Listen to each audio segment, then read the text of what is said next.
네, 글로벌 비틀 시간입니다. 글로벌 주요 증시들이 사상 최고치 내지는 높은 상승률을 나타냈기 때문에 지금 증시 분기점에 놓여져 있습니다. 뉴욕 증시가 이틀째 약세를 나타냈는데 좀 특이할 만한 사항들을 눈여겨봐야 되겠죠. 네, 여러 가지 이슈들이 있습니다. 특히 정치 이벤트도 많이 자리하고 있고 여러 가지 지표들도 챙겨봐야 되는 시점인데요. 일단 조심스럽게 발걸음을 떼고 있는 미국 증시, 특징주들은 어떤 것들이 있었는지 서용 앵커와 함께 짚어보시죠. 네, 간밤 뉴욕 증시 주요 기술주들이 전부 다 하락세 나타내면서 다 같이 빠졌습니다. 어떤 일들이 있었는지 핀비즈맵 통해서 확인해 보도록 하겠습니다. 먼저 M7 종목들 흐름부터 살펴보도록 하겠습니다. 마이크로소프트 주가 3%가량 하락을 했고요. 그 옆에 애플 보면 애플도 역시나 3%가량 하락세를 나타냈습니다. 중국에서의 연초 아이폰 판매량이 전년 대비해서 24%나 급감을 했다고 하죠. 애플의 중국 스마트폰 시장 점유율은 15%대로 떨어졌고요. 그리고 순위는 4위로 내려앉았습니다. 전날에 유럽에서 대규모 과징금을 폭탄을 맞았다라는 소식을 들은 이후로 악재가 연이어 나오는 중이라서 주가가 지속적으로 하락하는 모습 보이고 있습니다. 엔비디아는 다른 반도체주들과 함께 하락세 나타내다가 현재는 보합권에서 거래를 마쳤고요. 그리고 메타 플랫폼즈 보겠습니다. 메타 하락세를 나타내면서 빨간불을 켰습니다. 메타의 SNS 플랫폼들인 인스타그램 그리고 페이스북, 스레드가 현지 시간으로 오전 중에 약 2시간 동안 다운이 됐다고 하죠. 다시 복구되기는 했지만 불편함을 겪으면서 주가가 하락세를 나타내는 모습이었습니다. 테슬라도 보겠습니다. 전날 급락세를 나타냈는데요. 간밤에도 역시나 급락 흐름 나타냈습니다. 큰 화면 통해서 한번 살펴볼게요. 부정적인 소식이 또 나왔죠. 독일 기가팩토리가 정전으로 가동이 일시적으로 중단이 됐다고 합니다. 애플과 더불어서 지속적인 악재로 고통을 받는 모습이고요. 주가 4%가량 하락했습니다. 전체적인 흐름도 살펴보도록 하겠습니다. 일단 기술 섹터의 낙폭이 컸습니다. 애플과 AMD가 두 종목 모두 악재를 보이자 지수들을 끌어내렸는데요. 빨간불을 강하게 띄고 있는 모습이죠. 기술 섹터 전반적으로 거의 3% 가까이 빠졌습니다. 애플은 초반에 말씀드렸고요. AMD 소식 살펴보자면 미 상무부에서 AMD의 대중국 인공지능 반도체 수출에 제동을 걸었다라는 소식이 들려왔습니다. AMD는 정부의 수출 규제에 맞춰서 저사양 반도체를 설계를 했는데요. 판매 승인을 받으려고 했지만 이 승인이 막혀버렸다고 합니다. 해당 소식의 주가는 소폭 하락하면서 거래를 마쳤습니다. 금융 섹터 살펴보겠습니다. 전날과 같이 대형 은행주들 그리고 지역 은행주들이 흐름이 괜찮은 모습을 보였고요. 커뮤니케이션 섹터 살펴보면요. 다른 종목들은 다 하락세를 나타냈는데 텔레콤 서비스 이쪽은 그래도 초록불을 켜면서 좋은 흐름 나타내고 있습니다. 긍정적인 투자 의견이 나왔죠. 울프 리서치에서 AT&T에 대한 투자 의견을 상향을 했고요. 이 영향으로 AT&T를 비롯해서 T모바일 그리고 버라이존 등이 상승세를 나타내는 모습이었습니다. 그 옆에 넷플릭스 3% 가까이 빠지는 모습 보였고요. 소비주 쪽으로 한번 가보도록 하겠습니다. 월마트와 코스트코 등 대형 할인 매장 쪽이 초록불을 켜고 있는데요. 타겟이 실적이 나왔는데 월가의 예상치를 웃도는 실적을 발표를 하면서 10% 넘게 급등했습니다. 산업과 헬스케어 쪽은 다 같이 빨간불을 켜는 모습이었습니다. 에너지 섹터는 국제유가가 지속적으로 하락세를 나타내고 있기는 하지만 초록불을 켜면서 전반적으로 상승세를 보였고요. 그 밑에 리튬 관련주인 엘버말의 경우 자금 조달 소식에 리튬 가격 하락 소식까지 더해지면서 급락세를 나타냈습니다. 마지막으로 비트코인 관련 이야기를 안 할 수가 없는데요. 비트코인 가격이 69,000달러를 돌파하면서 역대 최고치를 경신을 했습니다. 지금은 큰 변동성을 보이고 있는 중인데요. 비트코인 보유량이 많아서 거의 비트코인이 그대로 움직이는 종목이 있습니다. 마이크로스트래티지가 이번에는 비트코인 매수를 위해서 전환사채를 발행한다고 밝히면서 급락세를 보였습니다. ETF 상황도 살펴보도록 하겠습니다. 네, 주요 지수들이 다 같이 하락하는 가운데 나스닥 지수의 낙폭이 두드러졌는데요. 나스닥 3배 레버리지 상품인 TQQQ는 5% 넘게 빠졌습니다. 반도체 레버리지 ETF인 SOXL은 AMD발 악재로 반도체주들이 다 같이 하락하면서 하락세 나타냈습니다. 6% 가까이 빠졌고요. 스몰캡 레버리지 ETF인 TNA는 하락세 또 나타냈고 장기채 레버리지 ETF인 TMF 이날 상승세를 나타냈습니다. 4% 가까이 상승했습니다. 그리고 비트코인이 개당 6만 9천 달러를 돌파를 하면서 사상 최고치를 기록을 했는데요. 현재 큰 폭으로 빠지면서 6만 달러대에서 큰 변동성을 보이고 있습니다. 그레이스케일 비트코인 트러스트 GBTC는 8.5%가량 급락했습니다. 지금까지 종목별 ETF별 상황 살펴드렸습니다. 네, 미국 시장이 연 이틀 새 계속해서 빠지고 있습니다. 간밤에는 낙폭이 조금 더 큰 모습을 보여줬는데요. 이번 주에 아무래도 파월 의장이 상원과 하원에서 연이어서 발언이 예정되어 있고 무엇보다 오늘은 미국 슈퍼 화요일을 보내고 있습니다. 많은 주에서 경선이 동시에 진행이 되면서 그 긴장감이 시장에도 함께 반영이 되고 있는 분위기인데요. 그럼에도 불구하고 여러 가지 이슈들이 있었습니다. 특히 경기 지표 계속해서 주목해봐야 되는 서비스업 물가와 관련된 지표가 나왔는데요. 첫 번째 기사로 함께 살펴보시죠. 네, ISM 서비스업 PMI 그리고 S&P 글로벌에서도 서비스업 PMI가 각각 발표가 됐습니다. 연준은 계속해서 서비스업 물가가 잡혀야 우리가 금리 인하 들어갈 수 있다라고 강조를 하고 있는데요. 구체적으로 어떻게 나왔는지 함께 체크해 보시죠. 현지 시간 5일 미국 공급관리자협회 ISM이 2월 서비스업 구매관리자 지수 PMI가 52.6을 기록했다고 밝혔습니다. 이는 전월 53.4보다 낮고 월스트리트 저널 예상치인 53에도 약간 못 미치는 수치입니다. 전월과 예상치를 모두 하회했다고 해도 지난 1월 서비스업 PMI가 4달 만에 가장 높았다는 것을 고려한다면 여전히 서비스업 경기가 견조하다는 평가가 나옵니다. S&P 글로벌 서비스업 PMI도 발표됐는데 52.3으로 전월치 52.5보다 조금 낮았지만 앞서 발표된 속보치 51.3보다는 조금 높았습니다. 네, 계속해서 서비스업 경기 둔화에 대한 이야기가 나오고 있습니다만 이 기준을 50으로 보셔야 됩니다. 50보다 숫자가 작다면 서비스업 경기가 조금 위축되고 있다라는 반증이 되고요. 50보다 크다라면 서비스업 경기가 여전히 활발하게 돌아가고 있다라는 이야기입니다. 앞서서 전해드렸듯이 전월에 53포인트를 넘게 기록을 할 정도로 상당히 높게 나왔던 서비스업 PMI이기 때문에 이 수치가 과연 50선에 얼마나 근접하게 가는지가 관건이 될 텐데요. 다시 고개를 다소 숙이긴 했습니다만 여전히 50보다 높은 선에서 움직이고 있는 모습을 확인하실 수가 있고요. 물론 50보다 많이 떨어지게 되더라도 경기 침체로 가는 시그널일 수 있기 때문에 굉장히 그 선을 미묘하게 잘 지키는 것이 중요하기는 합니다.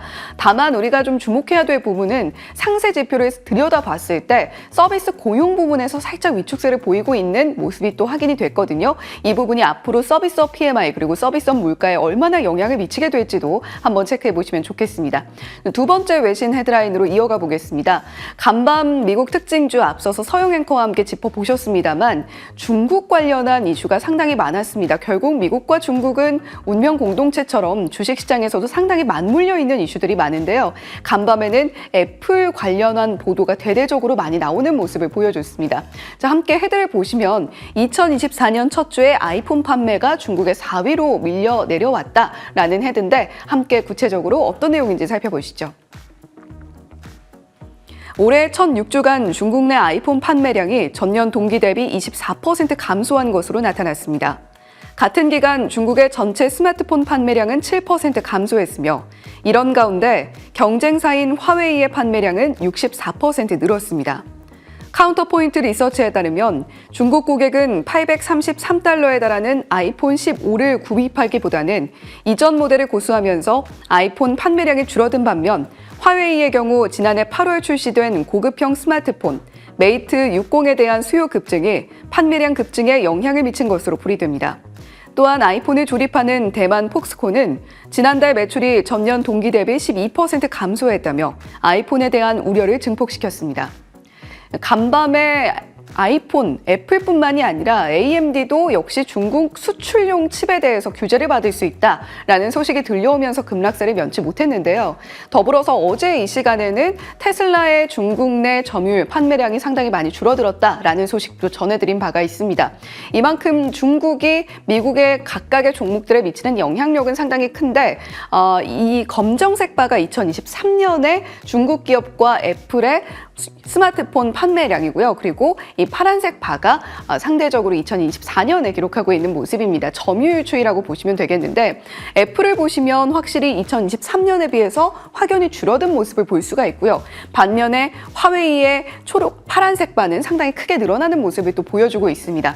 그만큼 아이폰의 입지가 중국에서 굉장히 불안해지는 요인을 또 AI 탑재의 여부에 대한 이야기도 함께 나오고 있으니까요. 이 부분까지 주목해 보시면 좋겠고요. 애플이 최근에 이런 기존에 가지고 있던 아이폰이나 아이패드 같은 하드웨어 기기보다 비전 프로와 같은 새로운 하드웨어 쪽으로 시선을 옮기고 있다는 점도 앞으로 얼마나 영향을 미치게 될지 한 번 더 체크해 보시면 좋겠습니다.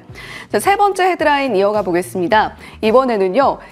엔비디아 이야기를 또 해볼 수밖에 없을 것 같습니다. 시장이 조금씩 흔들릴 때마다 엔비디아 주가가 과연 버블이냐 아니냐 계속해서 논쟁이 이어질 수밖에 없는 것 같은데요. 기사에서는 주목할 포인트를 18일 GTC 일정으로 꼽고 있습니다. 왜 그런지 함께 확인해 보시죠. 엔비디아 주가는 올해 들어서만 72% 이상 올랐고 2022년 10월 14일 바닥을 기점으로 7배 이상 폭등했습니다. 엔비디아 시총이 1조 달러에서 2조 달러가 되기까지는 단 180거래일, 8개월밖에 걸리지 않았습니다. 마이크로소프트와 애플은 시총 1조 달러에서 2조 달러로 늘어나기까지 500거래일 이상이 걸렸다는 점을 감안하면 놀라운 속도입니다. 그러나 아폴로의 수석 이코노미스트인 토르스텐 슬록은 S&P 500 시총 상위 10개 기업의 PER 중앙값이 2000년 초 닷컴 버블 정점 때보다 지금 더 높다며 AI 버블이 1990년대 기술주 버블보다 더 크다는 경고를 내놨는데 월가에서는 실적이 주가를 견인하고 있기 때문에 그 지속력이 관건이 될 것이라고 지적하고 있습니다. 자, 그렇다면 엔비디아의 GTC 일정이 왜 중요한가도 함께 살펴보시죠. 지금 엔비디아가 GTC에서 H200, 기존에 지금 자체적으로 엔비디아가 설계한 H100이 최첨단 칩으로서 자리를 공고히 하고 있고 그것이 실적을 견인하고 있는데 새로운 또한 최첨단 칩인 H200이 GTC에서 공개된 다음에 반응을 체크해야 된다. 그렇다면 그 매출이 얼마나 또 실적에 반영될 것인가 이것이 포인트가 될 것이다. 라는 이야기가 나오고 있는 건데요. 지금 엔비디아 주가가 버블이냐 아니냐 JP모건에서 또 고객들을 대상으로 설문을 했다라고 합니다. 지금 버블 상태에 있다라고 응답한 비율이 28%였고요. 반면에 지금 약간은 좀 고평가되어 있다라는 이야기는 51%. 그럼에도 불구하고 상당히 많은 답변들이 전반적으로 약간 고평가되어 있지만 버블 상태는 아니다라는 답변의 비중이 조금 더 높았다라는 점에서 우리가 주목을 해볼 만한 설문 결과인 것 같습니다. 자, 마지막으로 비트코인 가격 관련해서 전해드리겠습니다. 69,000달러 선까지도 터치를 했던 비트코인 가격입니다. 계속해서 랠리를 펼치고 있는데요. 반감기와 현물 ETF에 대한 이슈까지 겹쳐지면서 비트코인 가격이 계속해서 천정부지로 치솟다가 간밤에 62,000달러 선까지 내려와 있는 모습입니다. 2022년 당시에 최고점을 찍고 FTX 사태 등을 겪어내면서 상당히 많이 가격이 빠졌던 비트코인이었는데요. 다시금 고점을 향해서 달려가고 있고 소폭 조정이 나왔습니다만 앞으로 얼마나 더 랠리를 펼치게 될지 주목해 보시면 좋겠습니다. 간밤 유가도 간단하게 전해드리겠습니다. WTI 원유 선물 한 0.6%가량 빠지면서 78.2달러 선에서 거래되는 모습 보여줬습니다. 자, 지금까지 외신 헤드라인 짚어봤고요. 오늘의 심볼 해리뱅커와 함께 이어가 보시죠. 네, 오늘의 심볼 이어가겠습니다. 자, 앞서서 애플 소식 전해드렸습니다만 설상가상 애플의 악재가 이어지고 있습니다. 어제는 유럽의 반독점에 대한 과징금 부과 소식이 있었고 또 그 전에는 버크셔 해서웨이가 1,000만 주를 애플 매도를 해서 비중 축소를 한 것도 악재였는데 이번에는 중국 안에서의 아이폰의 자리가 점점점 줄어들고 있다는 점 다시 한번 확인해 보시기 바랍니다. 중국 안에서의 스마트폰 점유율입니다. 비보, 화웨이, 아너. 자, 애플이 2위에서 4위로 밀려났습니다. 전반적으로 애플은 스마트폰을 좀 점유율이 줄어들고 있지만 화웨이의 급증이 나타나면서 이렇게 애국주의적인 중국 내의 소비의 변화가 굉장히 포착되고 있다는 점을 좌시해야 될 것 같고요. 오늘 주가는 3%가량 약세입니다. 애플에 대한 월가의 투자 의견입니다. 좀 낮춰 잡고 있는데요. 골드만삭스에서는 확신 투자의 목록에서 애플을 제외했고요. 에버코어 ISI에서도 전술적인 성과 목록에서 애플을 좀 제외했습니다. 자, 애플에 이어서 AMD 주가 약세, 잠시 후에 이항용 위원과 짚어보도록 하고요. 다음은 테슬라입니다. 자, 어제의 또 중국에서의 점유율 하락, 악재 이슈를 전해드린 바가 있는데 하루도 안 돼서 또 악재가 나왔습니다.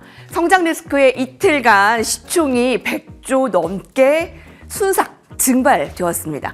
일단 테슬라는 주가가 어제 7% 급락에 이어서 오늘도 4% 이상의 하락을 나타내면서 이틀 동안에 15%가량의 약세를 보였습니다.